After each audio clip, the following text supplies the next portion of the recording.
And the power of having a clear goal and a clear vision is that it will help you to see the future, and it will energize you to make something happen.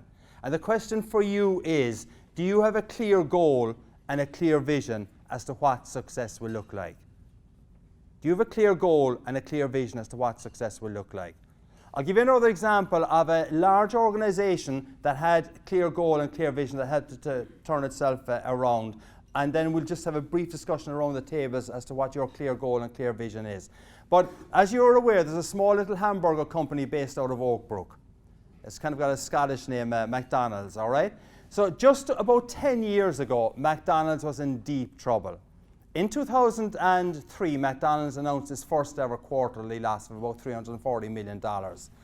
And McDonald's was losing brand share, it was losing foot traffic, it was losing customers, and it was also losing brand equity. And at the time, it was seen as being the poster child for everything that was wrong with the fast food industry. And all of the obesity problems in the United States were McDonald's fault. Now, what McDonald's did was that they brought back Jim Cantalupo, who had been president of the organization, and brought him back in as CEO and chairman, a CEO. And what happened was that Cantalupo extolled, again, what I would call as the first element of GAB, a clear goal and a clear vision. And this also illustrates how the level of problems that McDonald's had at the time.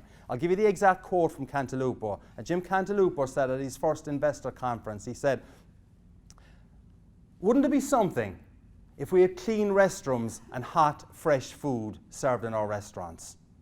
The chairman of McDonald's says, "Wouldn't it be something if we had clean restrooms and hot, fresh food served in our restaurants?" Now, Jim Cantalupo knew that McDonald's had lost its raison d'etre. And what he did while he was CEO of the organization, just for 16 months before he passed away, he insisted that that clear goal and that clear vision was driven throughout the organization.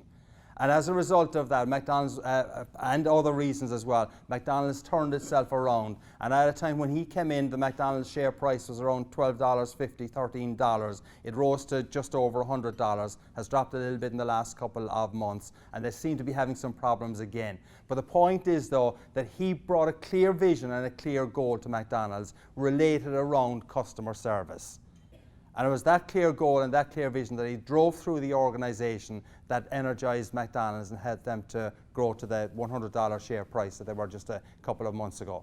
So the question for you is, do you have a clear goal and a clear vision as to what success will look like? More pertinently for this morning's discussion, do you have a clear goal and a clear vision in relation to customer service? And I'll give you just a couple of seconds around the table to think about this and just discuss it with you. We'll do about 2 or 3 minutes of it just to get the discussion going. But the point is that if you want to satisfy your customers, it isn't just good enough to come to this breakfast this morning. If you want to satisfy your customers, you've got to actually not just think it up here, but you've got to have it inside here as well. And my challenge to you is to, one, is to define what your clear goal and vision is in relation to customer service. But the challenge then is, don't just talk about it here when you're inside in this room, but when you leave here this morning, when you're working this afternoon, tomorrow, Monday, Tuesday, and Wednesday, that you're actually living it. So we'll just give you about 3 minutes around each table to come up with or discuss what your goal, a clear goal in relation to customer service is. And then we'll continue with the next part of the program. So the basic question is, what is your clear goal and vision in relation to customer service?